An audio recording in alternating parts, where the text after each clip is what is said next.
Good morning, everybody. We are very glad to welcome you to this first Copernicus for Regions webinar on forestry. We thought about how to introduce you to Copernicus for Regions, our flagship initiative. And we thought sometimes images can say much more than words. So we really like to show you our teaser as the first step to get acquainted to the topic. Please.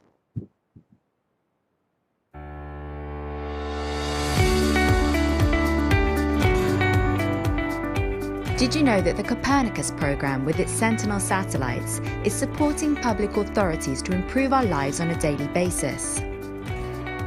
Para mí, los datos de Copernicus y sobre todo en específico Sentinel-2, los satélites, son los nuevos ojos de las regiones costeras. I dati Sentinel inoltre sono dati aperti, sono disponibili a tutti gratuitamente e questo per noi è un grandissimo vantaggio. Copernicus data are increasingly being used by local and regional authorities across Europe. Does your public administration make use of Copernicus data? Copernicus for Regions is a joint initiative between the European Commission, the European Space Agency and the network of European regions using space technologies that provides practical examples on how public administrations across Europe use Copernicus to deliver benefits to their citizens. The initiative is based on a collection of users' stories with a strong focus on public authorities. Public authorities are key users of Copernicus data. Without Sentinel data, it's very difficult or nearly impossible to validate an avalanche forecast. We need people out in the field to observe avalanche activity, which is often prohibited by poor weather conditions or the absence of daylight, especially in northern Norway. Sentinel satelīti ir ļoti vērtīgi mūsu ikdienas darbā, jo mēs varam ātri iegūt informāciju par to, kas notiek katrā laukā. We can monitor landslides more frequently over wide areas simultaneously, providing wider picture as conventional traditional methods could take. L'utilisation des nouveaux dispositifs mis en place nous permettent un suivi très précis de l'évolution de cet urbanisme et nous permettent de mettre en œuvre de nouvelles solutions en termes d'aménagement du territoire et d'urbanisme pour développer le territoire tout en préservant la nature. Η χρήση της υπηρεσίας μειώνει το κόστος για τον πολίτη γιατί μειώνονται και οι ανάγκες για ενδελεχείς ελέγχους, ιδιαίτερα σε δύσβατες περιοχές ή σε περιοχές που είναι δύσκολη η πρόσβαση, όπως είναι τα μικρά ελληνικά νησιά. Comprendere gli effetti che questi cambiamenti producono sugli habitat e sulle specie non è affatto semplice. È chiaro che l'uso dei satelliti è un aiuto enorme. Ciò che è indispensabile per misurare esattamente i cambiamenti e i loro effetti è avere serie temporali lunghe. Copernicus for Regions is about sharing knowledge and experiences across Europe. Copernicus for Regions also helps regional authorities to interact and share their experiences with citizens, politicians and policymakers, and in doing so, shapes the future of the programme.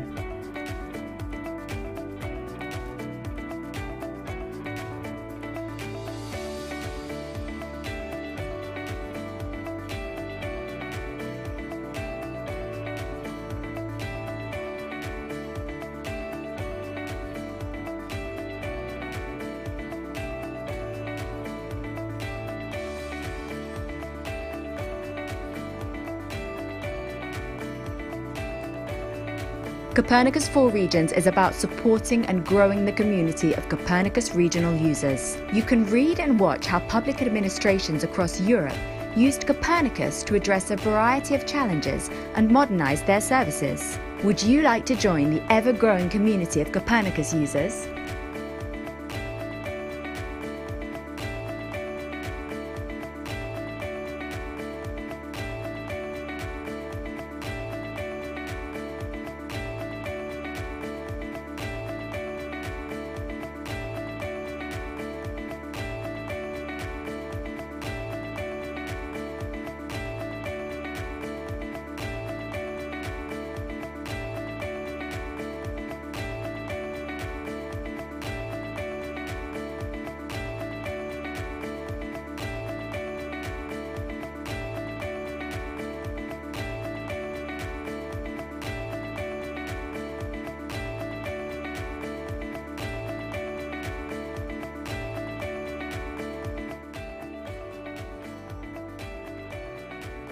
welcome you again.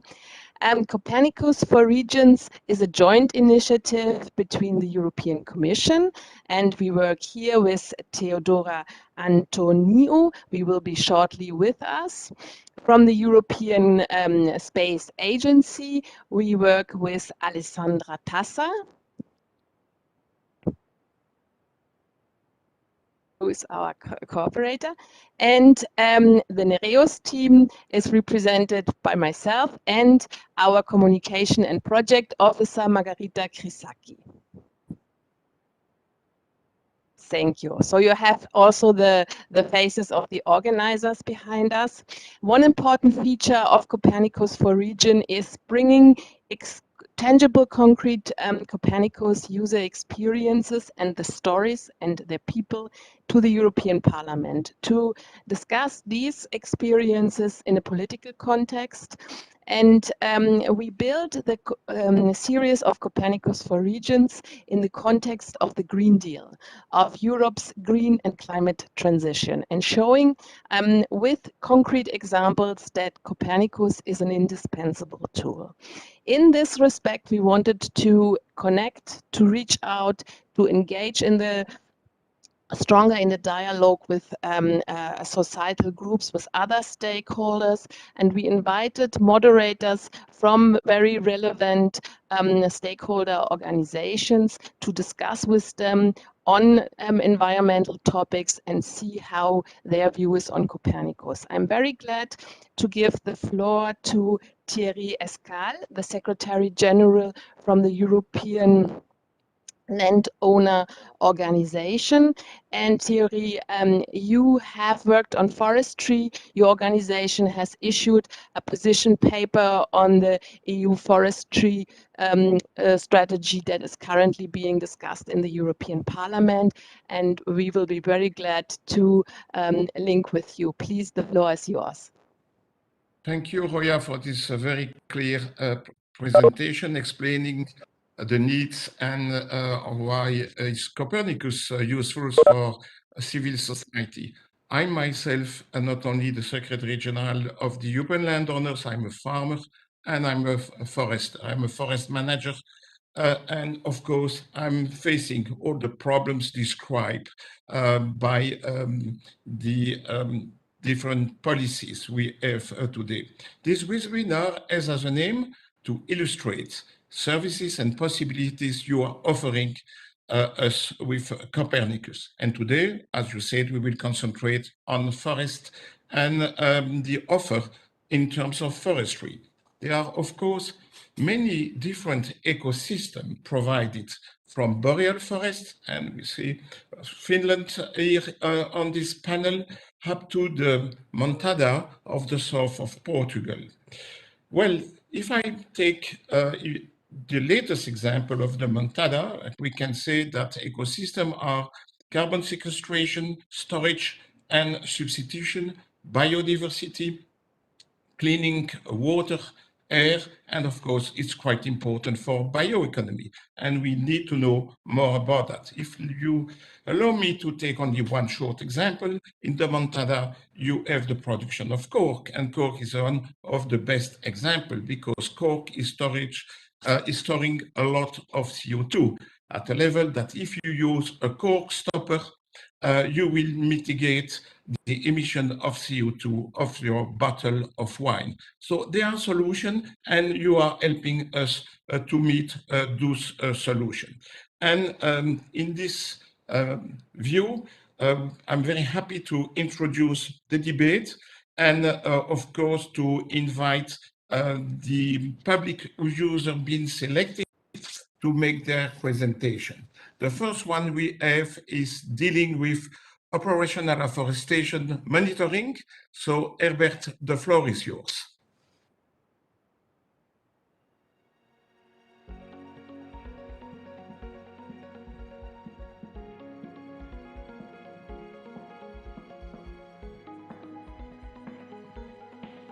Rund ein Drittel der Landesfläche des Freistaats Thüringen ist mit Wald bedeckt. Diese 550.000 Hektar sind von Thüringen Forst, der Landesforstbehörde des Freistaats Thüringen, in einem 10-jährigen Turnus erfasst. Bei diesen Inventuren werden für jede Fläche Parameter aufgenommen, wie zum Beispiel, welche Baumarten stehen auf der Fläche, wie hoch sind diese Bäume im Mittel. Jetzt stellt sich aber die Frage, dass jedes Jahr Wald hinzukommt und wie erfassen wir diese Waldflächen, die wir bisher noch nicht erfasst haben. Am Beispiel dieser Flechte möchte ich kurz die Vorgehensweise darstellen. Waldflächen können nicht direkt aus Fernerkundungsdaten bestimmt werden. Es können nur Flächen mit Hilfe von Sentinel-2-Daten erfasst werden, auf denen Bäume stehen. Die gesamte Waldfläche des Freistaats Thüringen wird alle 6 Jahre mit LiDAR-Daten erfasst. Aus diesen Daten kann auch ein Höhenmodell berechnet werden, das die Höhen aller Objekte wie Bäume und Gebäude über die Erdoberfläche darstellt. Werden aus diesen beiden Datensätzen alle Bereiche ausgewählt, die aus den Sentinel-2-Daten bestimmt wurden und die im Oberflächenmodell eine bestimmte Höhe überschreiten, so ergibt dies eine scharfe Abgrenzung aller Flächen, auf denen Bäume stehen. Es sollen aber nur Flächen erfasst werden, die bisher nicht zum Wald zählten. Deshalb werden alle bisher als Wald erfassten Flächen herausgenommen. Auch aus der Landwirtschaft werden bestimmte Flächen eliminiert, die nicht zum Wald zählen dürfen. Die endgültige Entscheidung, ob eine Fläche Wald ist, müssen die Förster vor Ort entscheiden. Hierfür erhalten sie eine Karte mit allen Flächen, in der sie ihre Entscheidung eintragen. Fertig. Bevor diese Daten genutzt werden konnten, mussten alle örtlichen Förster in Karten die Flächen einzeichnen. Dies hatte zur Folge, dass teilweise diese Flächen übersehen wurden.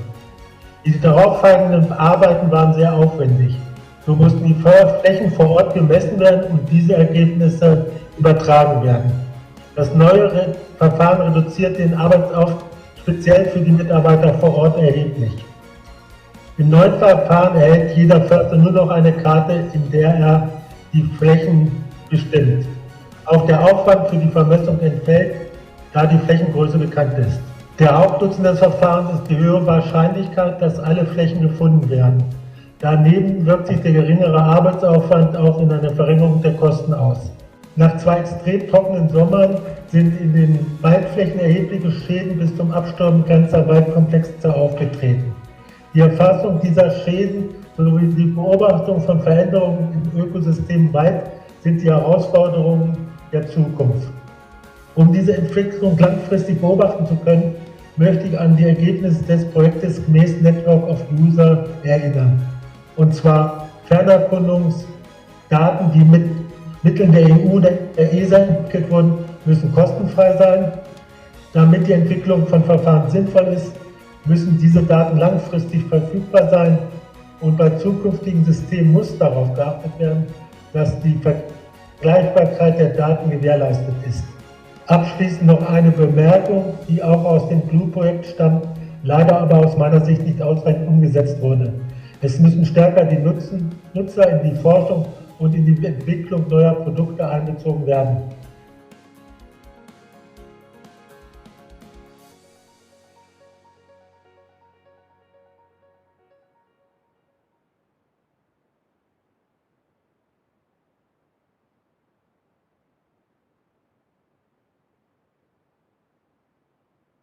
So thank you very much for this. I would like to also remind to the participants that they have the opportunity to send on the chat their question. So do not hesitate to address your question for the debate which will follow.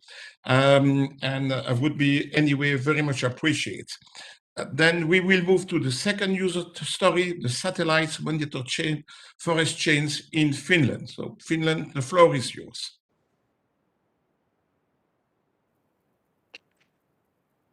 Okay, thank you. Next slide, please. And next slide, please. Okay, as you know, Finland is most forestry country. We have most forest area, land area in Finland, and forestry and forest-based industry is very important for us. The forest use is, of course, regulated like in other European countries. We have focused on fellings, regeneration, and biodiversity. Next slide, please.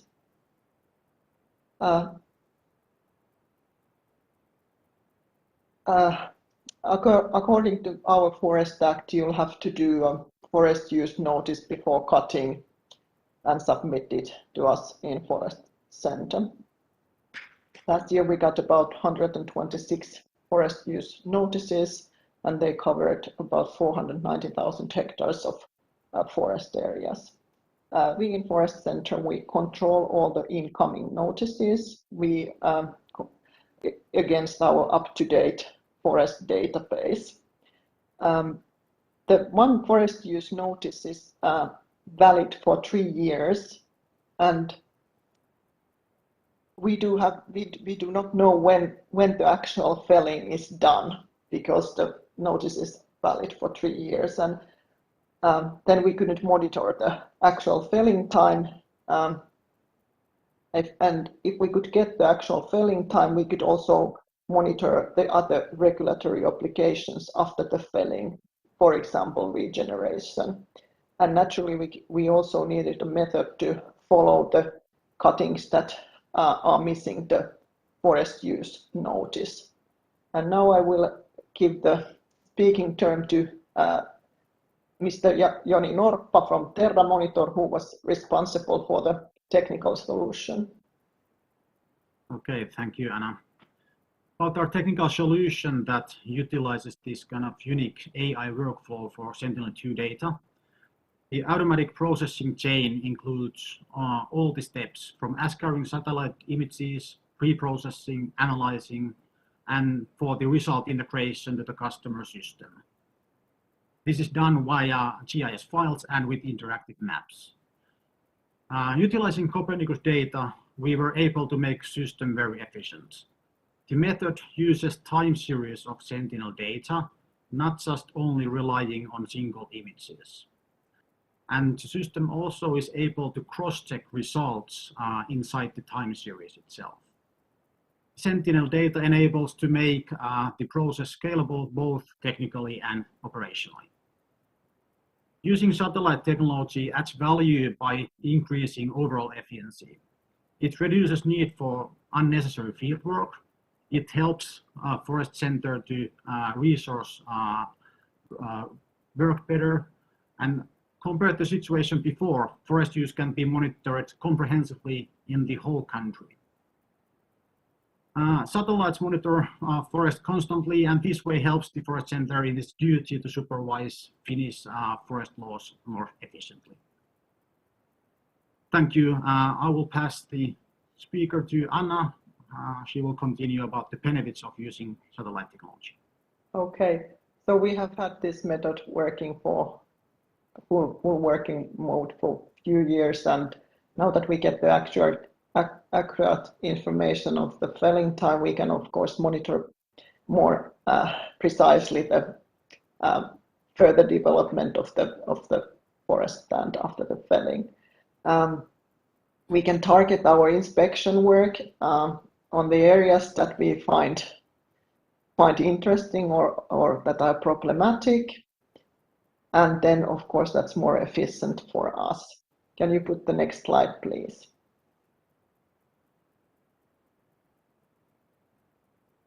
Did we get the slide? Yes. And then the next slide, please.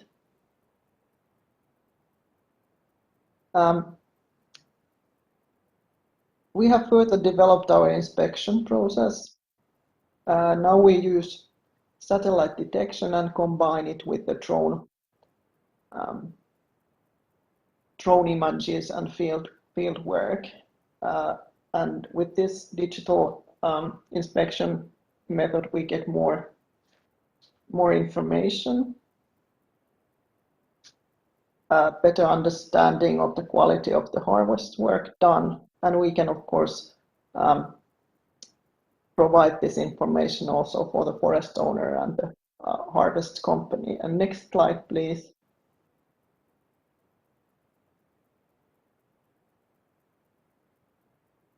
Do we have here this? Let's see, I can't see the picture, but can you see the next slide?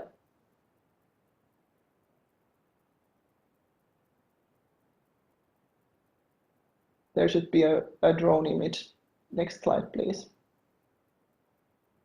This is the drone image after that we do the satellite picture, and of course with the drone image we can go to much more detailed information about the cutting and its quality, and also monitor several things that are of special interest in our Forest Act.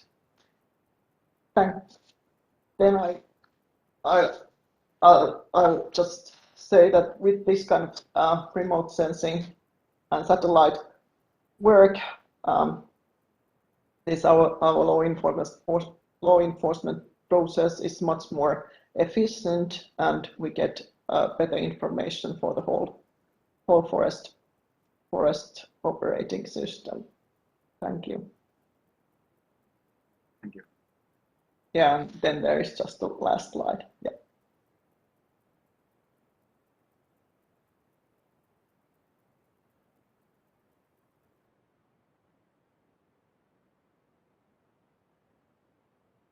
Okay, thank you for this presentation. I think it's time to come to our Q&A.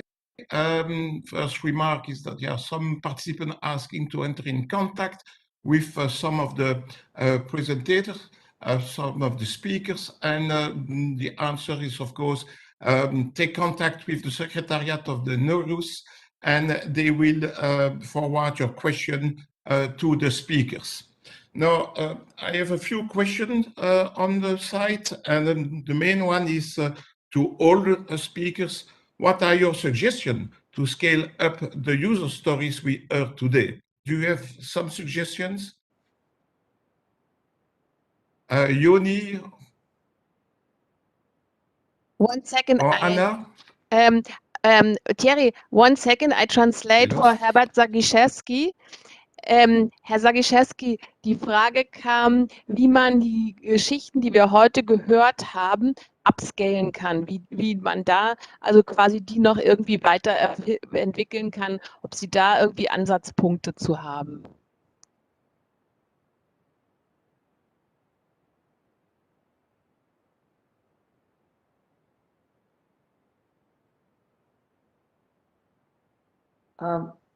If I may answer, I'm thinking that it's very important that you get this conversation among the professionals who work with these questions, and then because of course the situations in every country is a bit different.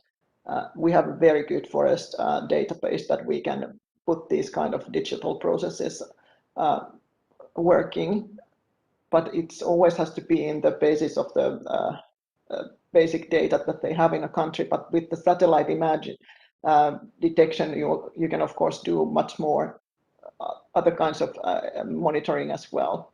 So give these examples for the people who work with the forestry issues, and I think they will detect the best possibilities for their own use. And if I can add to that, what Anna said, that, for example, our project, what we did here in Finland, it was like a great example of the cooperation between the government authorities and research, and then the private sector, and it worked like brilliantly in this case. So I encourage that in other places and countries as well.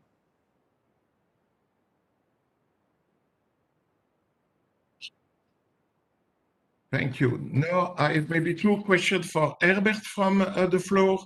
The first one is there a link between your work and the National Forest Inventories? And the second question is, do you know how many forest owners and managers in Germany are making use of this system, Herbert? Herr Zagiszewski, soll ich erst übersetzen oder haben Sie es verstanden? Wollen Sie gleich Den antworten? zweiten Teil habe ich verstanden, den ersten leider, weil ich Tonstörung hatte, nicht. Alles klar. Die Frage war, wie Sie die quasi... Thierry, can you repeat the first question? So it was double. Do you make use of your work to make the National Forest Inventories? Do you use Copernicus system for that? Ob And Sie, second question. one second. Also die Frage ist, ob Sie Ihre Methode und Ihre Daten auch für dieses Waldinventur auf nationaler Ebene nutzen. Das ist in Deutschland nicht der Fall, weil jedes Bundesland seine eigenen Verfahren macht. Wir stehen zwar in Austausch mit allen anderen Bundesländern, es gibt dort einen Arbeitskreis, wo alle Landesbehörden der einzelnen Bundesländer mitarbeiten. Wir stellen dort unser Verfahren vor. In Sachsen wird ein ähnliches Verfahren angewendet, in den anderen Ländern leider noch nicht. Mhm. Thierry, the response is, I just sum it up.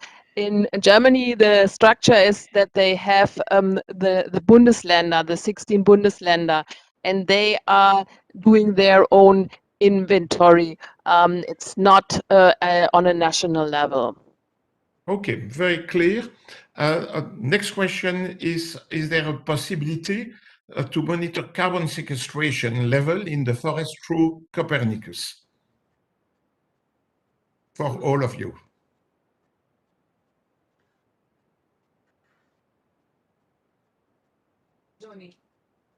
Johnny? I don't have the expertise in that. I have to give this kind of an answer that most probably yes at some level, but I cannot give any like specific answer. Not fair enough. Thank you, Johnny. Thank you. It's clear answer. Thank you. I think that some progress needs to be made probably. Now I think it's time we go to Tim. Tim, you want to answer one of the questions? In relation to carbon sequestration, yes, that is being derived from the Copernicus suite of constellation of a combination of Sentinel-1 and Sentinel-2 through the derived analytics associated to species identification at a varying degree of precision, depending on the requirements of the outputs of a particular end user, and then through the mensuration capabilities through count, volume, height, volume, then transferring into merchantable volume, but that also for storage purposes, sequestration purposes, there are accepted algorithmic equations that can be applied to that inventory work across very, very wide areas for carbon sequestration calculations. In the compliance markets at government level, the use of satellites is still in discussion. In the voluntary carbon markets, it's being used quite widely. Thank you. I think it's time we move to Maury because time is running out.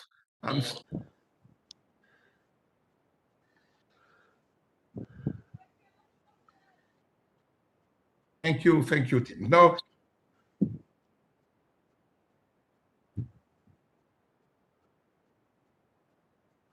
thank you.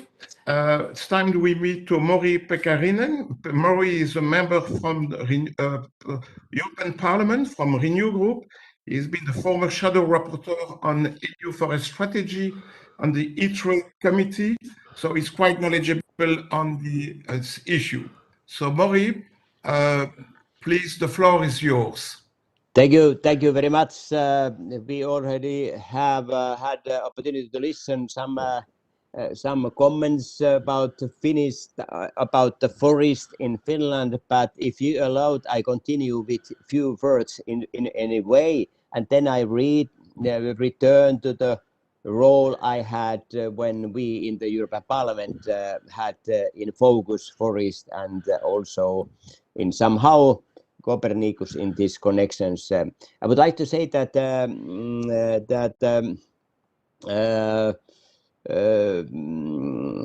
forest is a very important issue in Finland in many how could I say respect. Finland is Europe's most heavily forest country. The forests cover about 23 million hectares of the country, which is over 70% of the land area. It's one example to say that the forest area in Finland, it's much more than is many whole countries in the EU.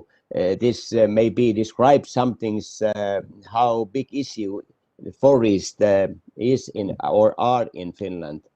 On the scale of Finland as a whole, there are 4.1 hectares of forest per inhabitant. We have over 16 times more forest per capita than in Europe countries on average. As you can imagine, we are taking good care of our forest. In Finland, forests have been inventoried since 1921 for 100 years this year. The National Forest Inventory is a forest and forest resource monitoring system that provides information regional and national forest resources, land use and forest ownership, forest health status, forest diversity and forest carbon resources and their changes too.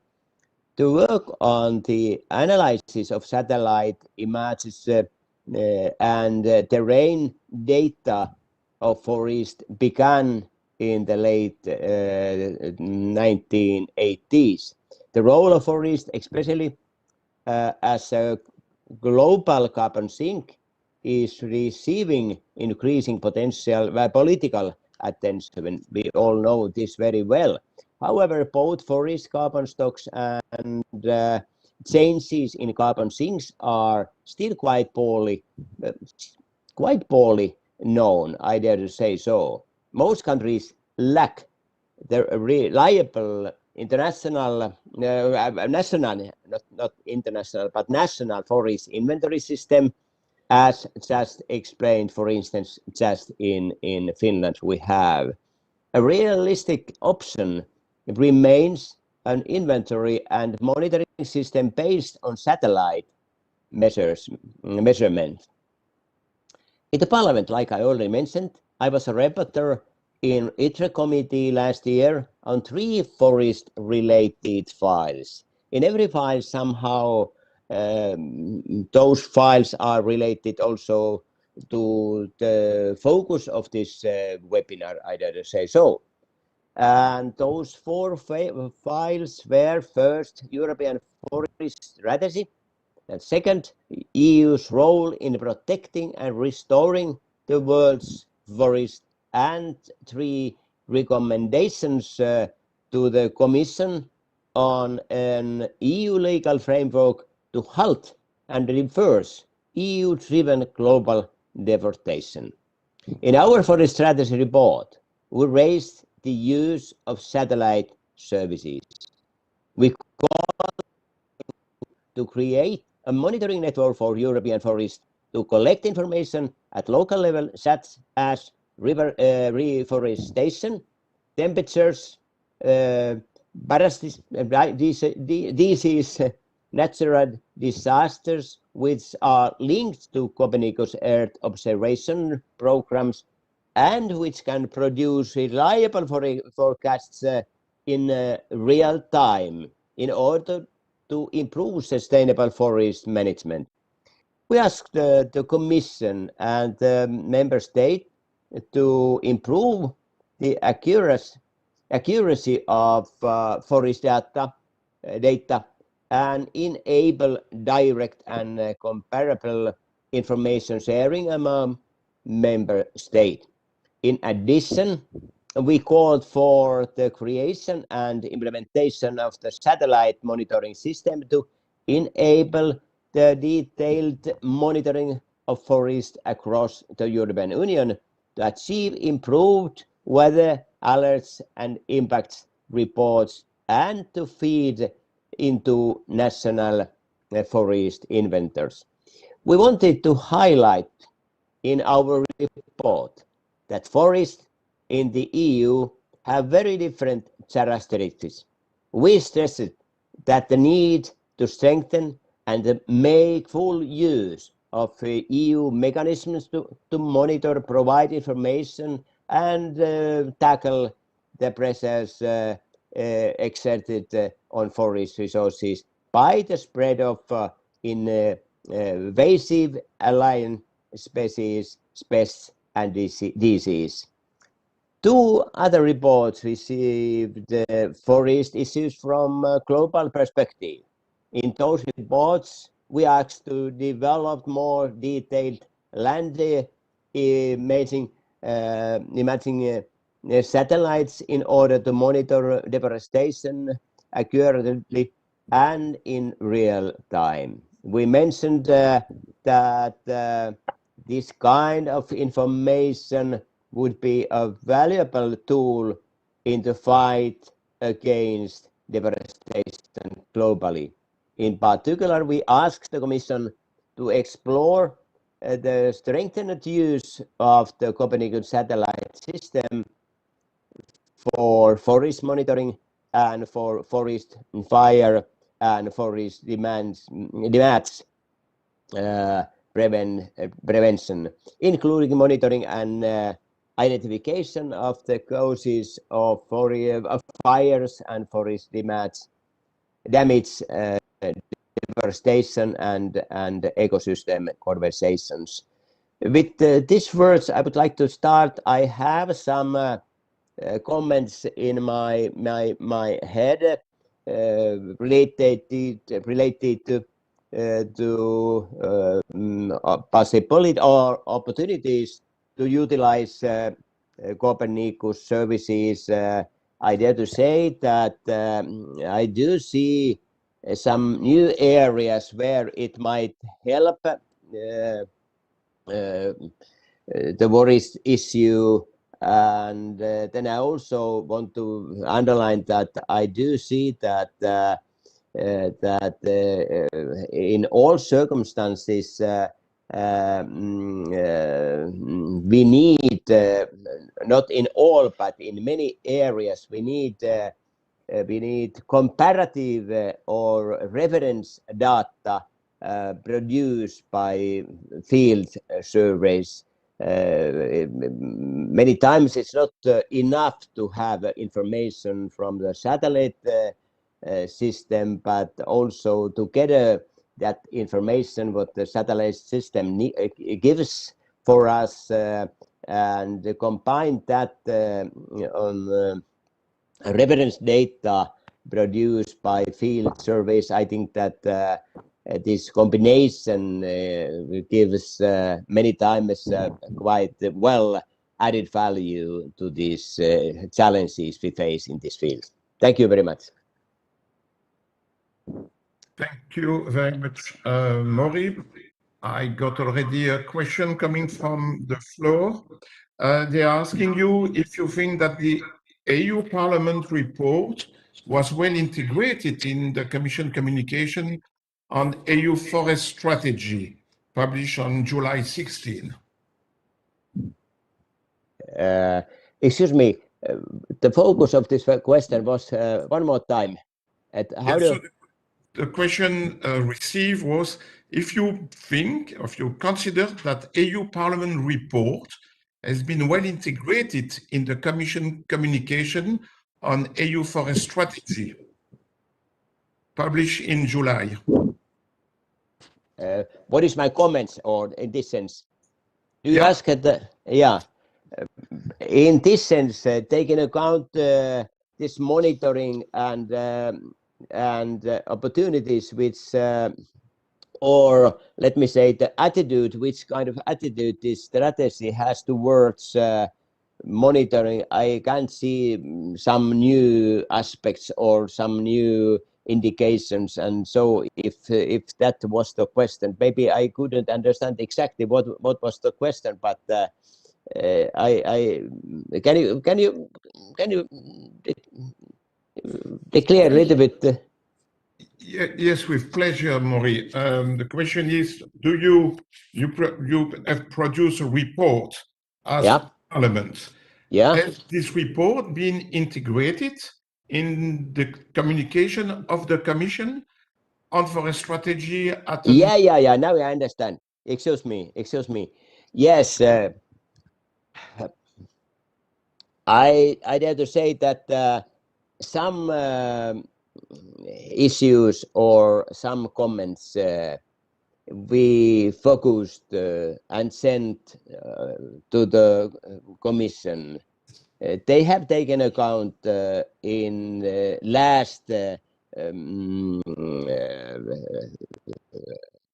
forest strategy, but I believe it's my opinion that it's very, very, how could I say, it has not succeeded to have so big role I would have wished.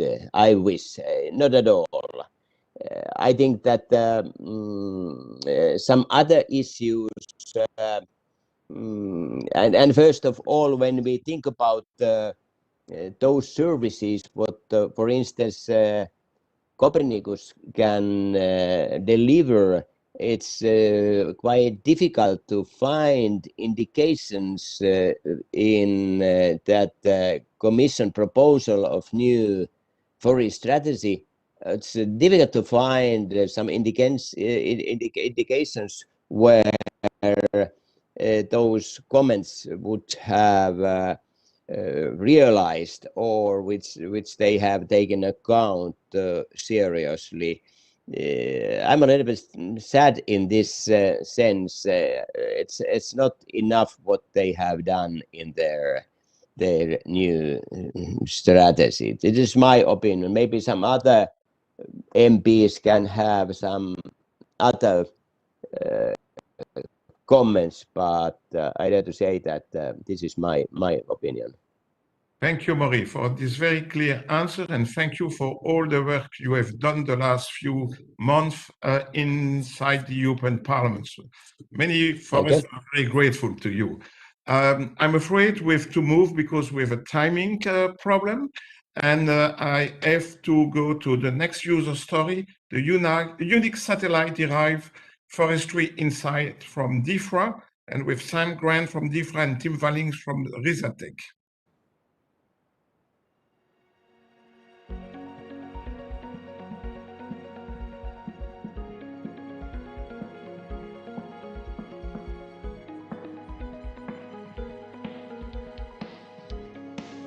The forest and its stress level, meaning that when we do get an outbreak, we can go straight to the highest areas of risk. So Risatec is a geospatial artificial intelligence company. We combine satellite and other GIS data with artificial intelligence and advanced algorithms to provide highly accurate insights to our customers. And we've been focusing on forests in the UK, Europe and North America for the past 9.5 years. And in this instance, for this work with DEFRA, we used both Sentinel-1 and Sentinel-2 in terms of using radar and multispectral optical data. And our data science teams applied our algorithms and machine learning techniques in order to interpret the data imagery from both Sentinel-1 and Sentinel-2 into the meaningful outputs of species identification for sweet chestnut and oak, as well as a health layer for sweet chestnut, which was then presented via our interactive platform ready for action by DEFRA. Traditionally, when health issues have arisen in the UK, it's been a very resource-intensive and physical exercise for DEFRA to go to site and investigate, and there haven't really been maps available locating different species. So this was not an exercise in trying to reduce cost for DEFRA, but about maximising the ability to use a fixed resource wisely. For the pilot in Devon, DEFRA was able to validate and cross-check our results. They proved to be successful, so there was an established value add which, if scaled, could help shape and plan activity at a national level and focus on areas of most need most effectively. So the benefits of this project was that DEFRA could start to explore a technology for which we don't have the expertise in-house in terms of plant health. And it's also a technology that could be used on a much larger scale if successful, which would lead to efficiencies, certainly for our work in going out and inspecting trees for pest and disease, and efficiencies in the cost of managing that pest and disease if we can find it very quickly.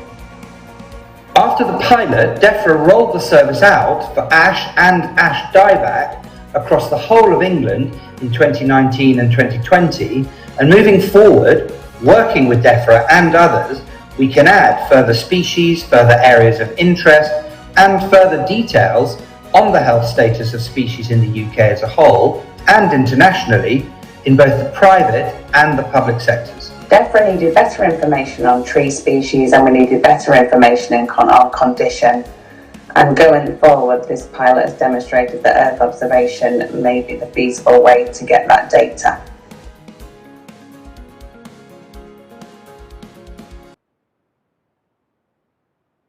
Okay, thanks a lot. Then we have our latest user story, Earth observation-based services for forest management. So from Warsaw, from Dr. Agata Osisto.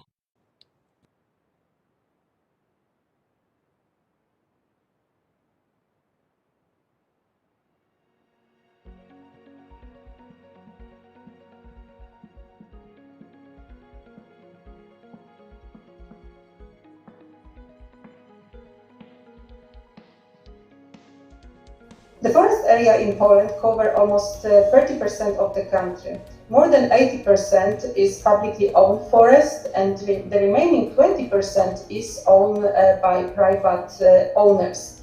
This forest is managed by the local administration. The big challenge for the district governor is to prepare and verify the simplified forest management plans and to carry on the continuous monitoring of forest area. And up to now, there is a lack of operational tools and services which supports the local administration in these tasks. The SatForest system consists of the remote sensed data component, ancillary data component, data processing, and map server components. It offers a large spectrum of satellite-based products derived from a time series of Sentinel-2 data. The following products are available: forest and woodlands cover, forest change, forest type, canopy coverage, and health condition. And the users are able to view the satellite images, to compare various products with existing auxiliary data, upload their own data sets, calculate statistics, or generate reports. The traditional methods of surveying is time-consuming, expensive, and challenging, in particular in the remote mountain areas. And satellite-based products provide a cost-effective way to obtain systematic information on the forest status and properties, and allows to monitor the changes within the forest areas. The Earth observation-based services can serve the needs of the local administration. It can support, for example, preparation of the tender for making the simplified forest management plans. It can be used for verification and acceptance of those plans, or can be used to control of the execution of the forest management task assigned within the forest plans. Additionally, it can serve, for example, a private company dealing with the preparation of the forest inventories on the ground. The future perspective is to develop a fully operational EO-based service which can support the forest management and monitoring regardless of the forest ownership, and to upscale it over a large number of districts and over national parks in Poland.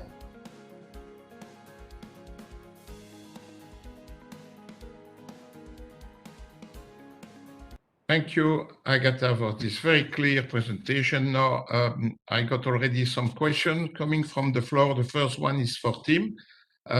You are asked if you are also monitoring species under pressure due to climate change. Tim? Yes.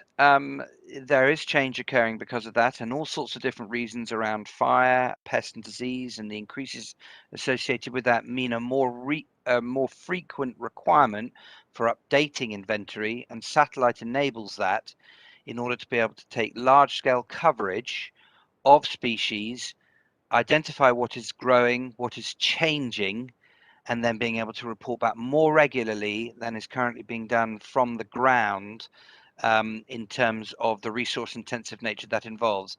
And that enables a cost saving, because rather than looking for issues, those who are responsible for the forests can be focusing on the management of those forests.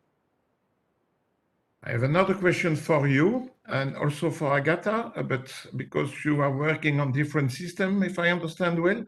The question is, are your methods working for detecting thinnings in forest?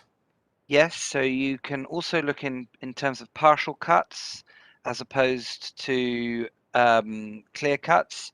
So that's in relation both to the thinning process and also to partial cut harvesting. So yes, you can start to identify the residuals, and I think that's probably the reference of both what is being removed and also what is being left behind. And that, back to the earlier point, also refers to the ability to apply that to carbon as well. Thank you. Agatha, are you involved in this too? Yes, in our case, we can also identify the clear cuts, although we are working with mainly with Sentinel-2 images, so the larger clear cuts can be identified. Like single trees won't be identified because of the special resolution. And I have another question for you, Agatha. Is your research used by the Polish National Forest Inventory? Well, at the moment, the service is implemented in 3 regions. It's mainly focused on non-state forest management. Although it's the National Forest Inventory are not currently is not using the Copernicus data. Although I think it might change in the future. So our example is a good example that it can be done over the larger scale, because for satellite the satellite cannot divide, it's not dividing forests into state and non-state forests, so it's good opportunity. Thank you. And I invite any of the speakers who want to add something or to enter into this debate to take the floor. Anyway, I will not resist the pleasure to have Maury with us and to give him the floor if he wants to add anything to this debate, or if he has a vision about Copernicus, what we should do, or we could use it better. Maury? Actually, I have only a few comments. I would like to continue somehow what I already mentioned, and maybe my message has some kinds of connections to that all of what we have now heard. And first of all, I believe that Copernicus provides a good technology and method to monitoring, for example, that no illegal logging or prohibited illegal activities are carried out in protected area.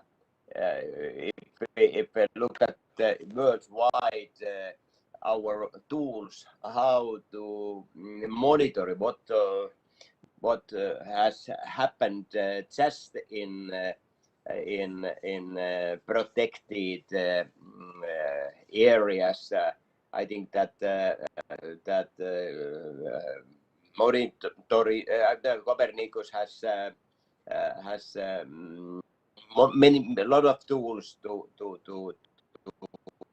improve our performance in following what has happened in forests, not only in the EU but in the global world and so on. But based on Finnish experience, there are some Finnish specialists, but this is my opinion. Following many years as a politician's situation in Finland, based on Finnish experience, satellite systems are not able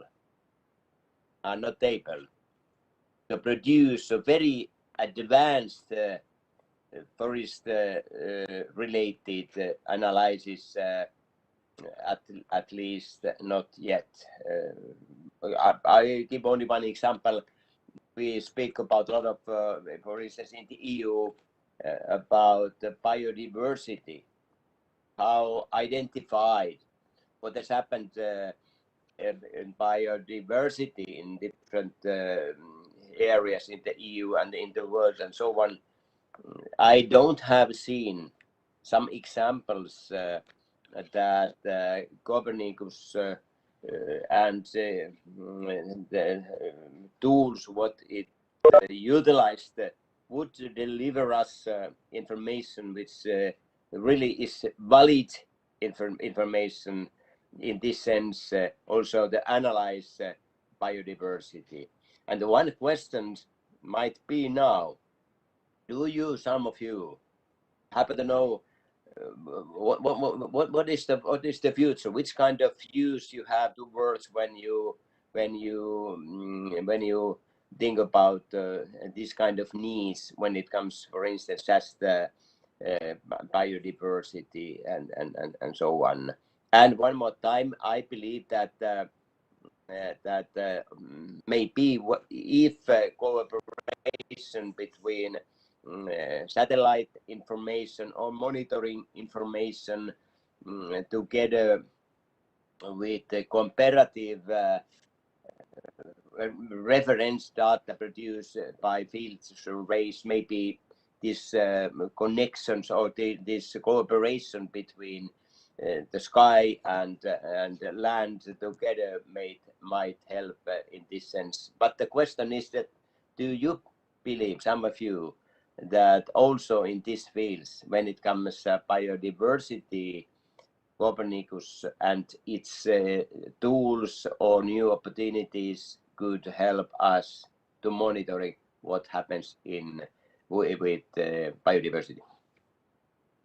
Well, this is a question you can take for the floor, and then we will have to close. So it will be the latest question. Does any of the speakers has an answer to offer to Maury? Or is it to Roya to offer the answer? Maybe it's Joni from Terramonitor, so I can answer that there are many initiatives that already utilizes satellite data in sense of analyzing biodiversity. But then again, a lot of the discussion often goes in the way that which method is the best or what to choose from. Is it satellite, drones, fieldwork, or whatever? And I don't think it's a scale of choosing one. It's combining the best solution between all the technologies that exist.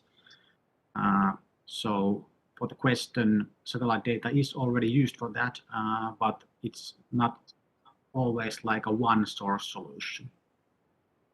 Yeah. Oh, I think it's clear that was also what you said, Maury. It will not be one source, it will be the combination of different sources to make us successful.